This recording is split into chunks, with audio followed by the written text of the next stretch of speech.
So I've been thinking about what to say. And to be honest, I'm not sure. I wanted to come up with something inspirational, something that will change people's lives. And so I thought I'd come straight in with a educational hubba. But then I thought, who does that make me? Am I going to be the kind of guy to tell people who they are? How to live? Hey, you should say this, you shouldn't say this. Oh, you should do this is good for you, and this is bad for you.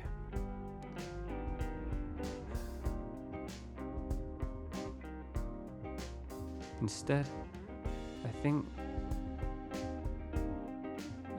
I'll open my heart and try to be honest.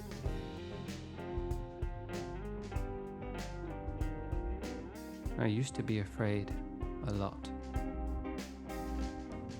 I used to be deeply afraid of everything.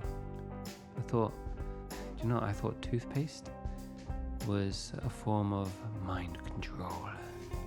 You hear these horror stories about fluoride or whatever it is, and apparently the Nazis created it to make us all dull.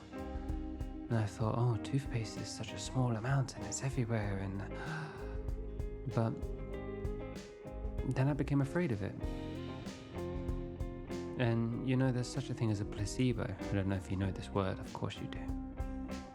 This idea that if you take a sugar pill, but you're told it's the real deal, then it will have an effect.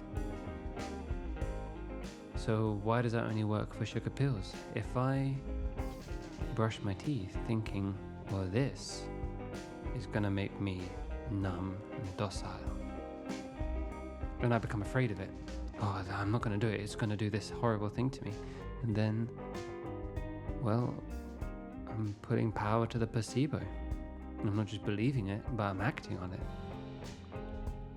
And yeah, I realize that that's not the way to go. It's not the right thing to do.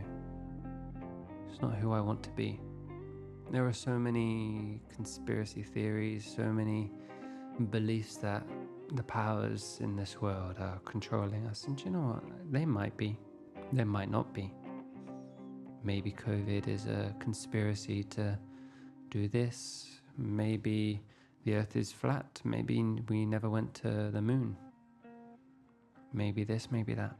But if I let myself dive into these conspiracies, then who do I become?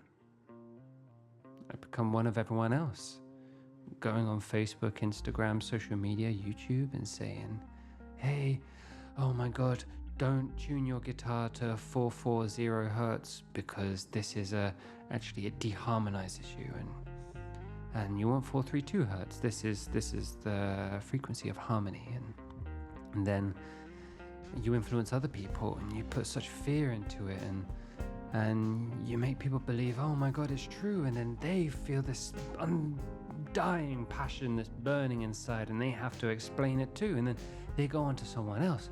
You can't do this, you can't do that. Oh, if you do this, then they have you. Oh, they got you. Uh-oh.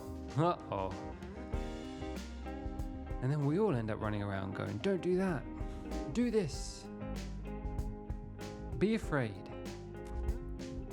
And then who are we? We're all a bunch of people who believe brushing your teeth is mind control, and playing guitar at the wrong frequency is deharmonizing us. But what about intention? I'm a street musician. I play guitar on the streets 4 days a week. And if I go with fear in my heart, my frequency is gonna hurt people, then I play without love. I play with fear. But if I go and play my guitar with love, then that is the harmonizing effect. That is what brings us all together, because I play with love. People feel the love that I put into it, and maybe it touches their heart, and they say something they wouldn't have normally said. It's all about intention in my in my opinion, from my life's experience, my wisdom. You know, there's this esoteric, mystical word, intention, purpose, energy. The energy you put into something is powerful, and I think it's got this misconception of this magical voodoo nonsense. But it's real. This idea of energy. If I come to you and hug you, and I'm afraid of you, this energy of fear, or if I come to you and hug you and I love you, this energy of love, well, you feel it. You know when someone loves you, and you know when someone hates you. They can just look at you. Do you know what? They could be in the same room as you, and you feel it. I felt it. You kind of tense up. You don't want to make the wrong move.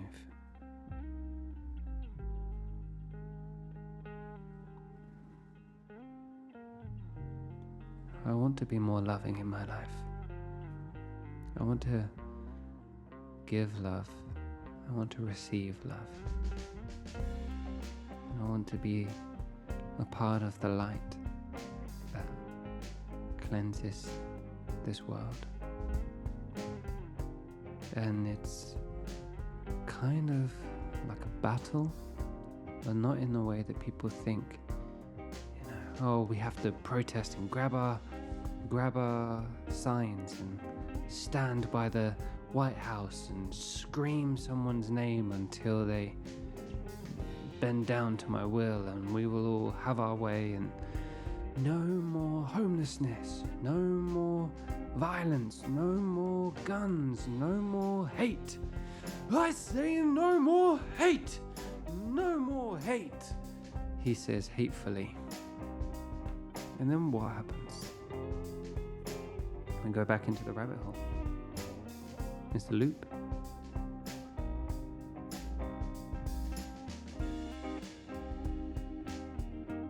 You scream at someone, no more hate. And then they finally understand, and they scream at someone else, no more hate. And then it just makes them hate even more. And then they go to someone else, and who are these non-haters?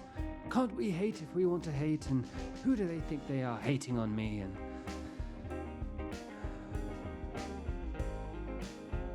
it's not easy. Love, to be loving, to be generous and forgiving. But that's why it needs to be done. You know, it's easy to be in pain. Someone says something that hurts you, and you go to them and you say, how dare you? And that's easy. It's easy to go home and tell someone that person hurt me and I can never forgive them. You must also hate them with me. But then what's achieved? Who do we become?